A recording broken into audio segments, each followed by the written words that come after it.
আসসালামু আলাইকুম আপুরা ভাইরা, কেমন আছেন? আশা করি আলহামদুলিল্লাহ ভালো। তো আজকে দুপুরে কি রান্না করবো দেখেন। আজকে দুপুরে আমার ছেলে বলছে বিরিয়ানি খাইবে, তাই ওনার জন্য হাঁসার চাউল আর মুরগি নিয়ে এসে বাজার থেকে। তারপরে মনে করেন যে এগুলার বাঁচতে আলু, লাউ, মুরগি সমস্ত কিছু আমি গুছাই রাখছি দুয়েটিয়া। এখন আমি রান্না বসানোর জন্য প্রস্তুতি নিতেছি। তবে যারা যারা দেখতেছেন সবাই একটা ভিডিওতে লাইক সাবস্ক্রাইব করবেন দয়া করে। আর আমার ভিডিওটা মনে করেন যে রান্নাটা হয়েছে কিনা এটাও আপনারা জানাইতে পারেন, না হলেও জানাইতে পারেন, যা হলেও জানাইতে পারেন। তো তো দেখেন আমি রসুন, আদা এগুলো বাইটা রাখছি, আর পেঁয়াজ, কাঁচামরিচ, টমেটোগুলো আমি গুছাই রাখছি। এখন আমি বিরিয়ানিটা আগে বসাবো, তারপরে অন্য কিছু। তো দেখেন এখন আমি বসানোর জন্য ডেকসি বসাইছি, চুলায় আগুন ধরাইছি। এখন তেল দিয়ে দিমু। তেলটা গরম হওয়ার পরে পেঁয়াজটা দিয়ে দিমু। পেঁয়াজটা লাল হওয়ার পরে মশলাগুলো দিমু। তো এখন আমি তেল দিয়ে দিতেছি কড়াইয়ের মধ্যে। তেলটা পরিমাণ মতো দিলাম, তবে বেশি দিলে তেল বাচ্চারা খাইলে গ্যাস্ট্রিক হবে। তো দেখেন আমার বড় যা এখানে দান সিদ্ধ করতেছে, তো এখানে বৈশা আমি ভয়েস করতেছি আর আপনাদের দেখানোর জন্য রান্নার সমস্ত কিছু গুছাইতেছি। সমস্ত কিছু গুছাই রাখছি। এখন আমি পেঁয়াজ দিতেছি ডেকসিতে, তেল গরম হয়ে গেছে।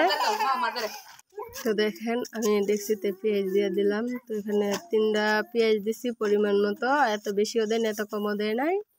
তো দেখেন 3টা পেঁয়াজ দিয়ে দিছি। এখন লাল হওয়ার পালা, লাল হইলে তারপরে টমেটো, কাঁচামরিচ দিমু, তারপরে শুকনো উপকরণ দিমু, দিয়ে তারপরে বাইজা লমু।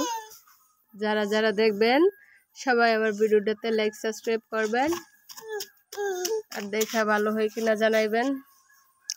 এখন লাল হওয়ার জন্য অপেক্ষা। এখন আমি নেড়ে ছেড়ে নিতেছি। আর একটা কথাই বলি বারে বারে, আপনারা একটা লাইক সাবস্ক্রাইব করে দিন। এখন তেজপাতা দিয়ে দিলাম, তারপরে হালগুঁড়া দিয়ে দিমু। হালগুঁড়া দেওয়ার পরে যখন হালকা লাল হইবে তখন টমেটো দিয়ে দিমু। হালগুঁড়া দিয়ে দিছি। এখন লাড়াচাড়া দিমু। লাড়াচাড়া দেওয়ার পরে হালকা মজবে, তারপরে টমেটো দিমু। তো দেখেন এখন পেঁয়াজটা হালকা লাল হয়েছে। এখন টমেটো চাইরা দিতেছি, তারপরে কাঁচামরিচ দিয়ে দিমু।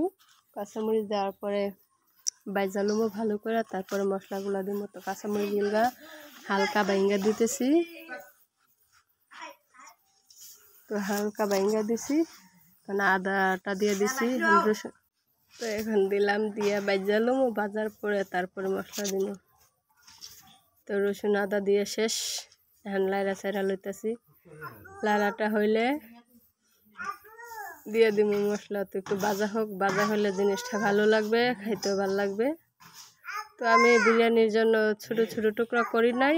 তো আমি যা রান্না করার মধ্যে যেরকম হয় আমি এরকমই বড় বড় করি, কারণ ছোট টুকরাগুলো বিরিয়ানিতে দিলে নাড়ার ছুটিগুলো গলে যায়, তাই আমি আস্তে আস্তে বড় করে দিই। তো আমার মশলা হয়ে গেছে, এখন আমি গুঁড়া মশলা দিয়ে দিমু।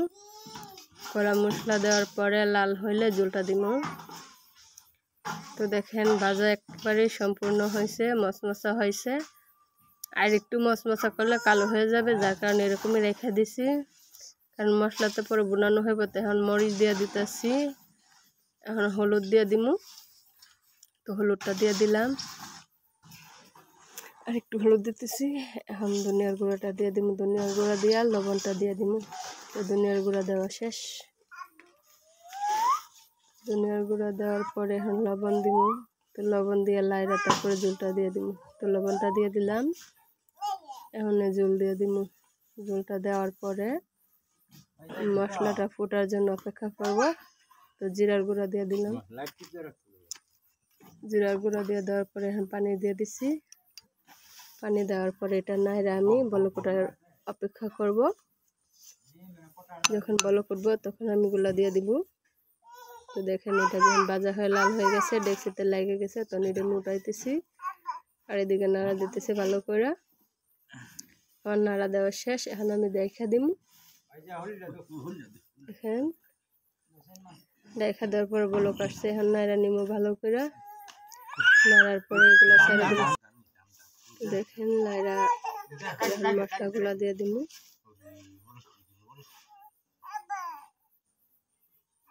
দেখেন আলুটা আস্তে আস্তে রাখছি, না যেন গলে বিরিয়ানির মধ্যে আলু আস্তা করে দিলে খুব সুন্দর লাগে। মুরগিগুলো আমি একেবারে বড় টুকরা করছি, এগুলো খাইতে অনেক স্বাদ লাগে, কারণ ছোটো করলে একেবারে গলা যায়। তো আমি আস্তা রান্নার মতোই করছি।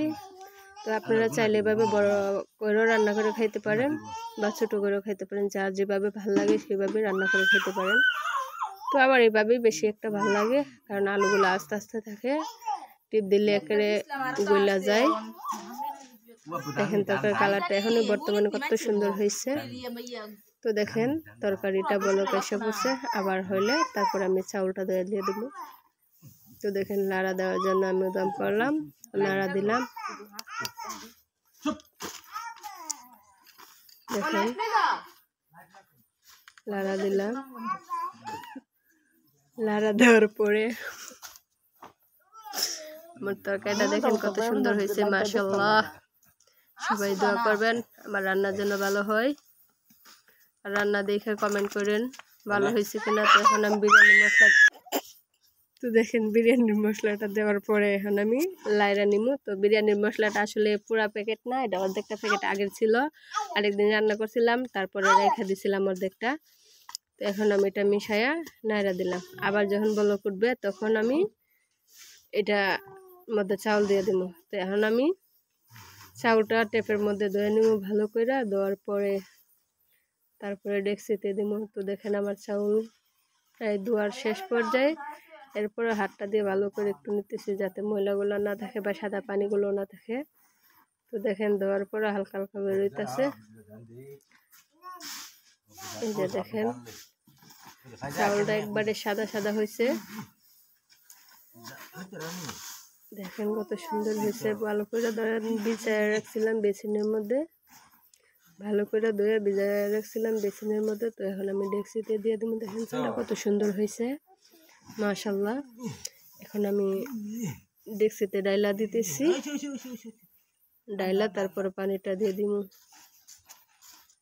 দেখেন ভালো করে লাইরা নিয়ে উপর তোল করে তারপরে পানি দিব, নয়তো আবার লাইগা যাব। দেখেন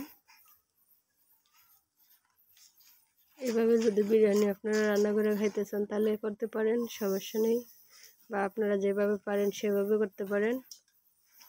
তো মূলত আমার কাছে এইভাবে ভালো লাগে, তো এইভাবেই আমি করি। এখন আমি চাউলে পানি দিয়ে নিচ্ছি বিরিয়ানিতে, দেখেন সাইডে দিয়ে বলক আসার চেষ্টা করতেছে। এখন আমি ভালো করে একটা নাড়া দিয়ে তারপর ঢেকে দিব। ঢেকে দেওয়ার পরে যখন পানিটা হয়ে আসবে তখন আমি আবার নাড়া দিয়ে নিব। তো দেখেন ভালো করে আমি নাড়া দিলাম, নাড়া দেওয়ার পরে একেবারে সমান সমান করে, কারণ না বেশি না কম পানি দিলাম যাতে বিরিয়ানিটা নরম না হয় বা শক্ত না থাকে। তো যখন পানিটা হইব তখন একটু লামাই নেবেন, দেখবেন সুন্দর লাগবে। তো দেখেন প্রায় পানি হয়ে গেছে, এখন নাড়া দিয়ে দিতেছি। আর একটু পানিটা কমলেই আমি বিরিয়ানিটা লামাই নিব। তো দেখেন প্রায় হওয়ার পথে, চালটা এখনই দেখা যাইতেছে যে ফুইটা গেছে। তো ভালো করে লাড়া দিয়ে নিলাম, আর একটু হইলে তারপরে আগুনটা জিমায় দিব। জিমায় দেওয়ার পরে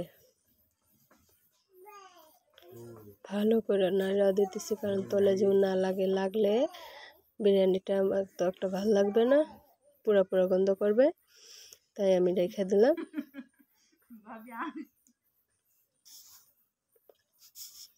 এই যে আমার বিরিয়ানি হয়ে গেছে, দেখেন মাশাআল্লাহ কত সুন্দর হয়েছে, জলজলা ফকফকা, একেবারে সুন্দর হয়েছে। আলুগুলো আস্তে আস্তে রয়েছে। তো দেখেন আমি নাইরা দেখেন রানটা উপরে রেখে দিছি। বিরিয়ানিটা মাশাআল্লাহ খুব সুন্দর হয়েছে।